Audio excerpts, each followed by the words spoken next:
हज़रत अबू हुरैरा रज़ियल्लाहु ताला अन्हु बयान करते हैं, रसूलुल्लाह सल्लल्लाहु अलैहि वसल्लम ने फरमाया, हर नबी की अपनी उम्मत के बारे में एक दुआ कबूल होती है।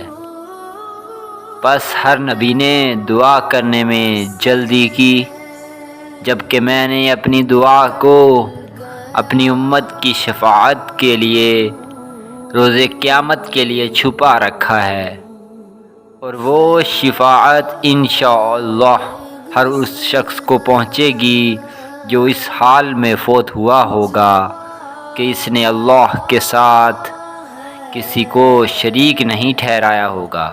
मिशकातुल मसाबिह हदीस नंबर 2223।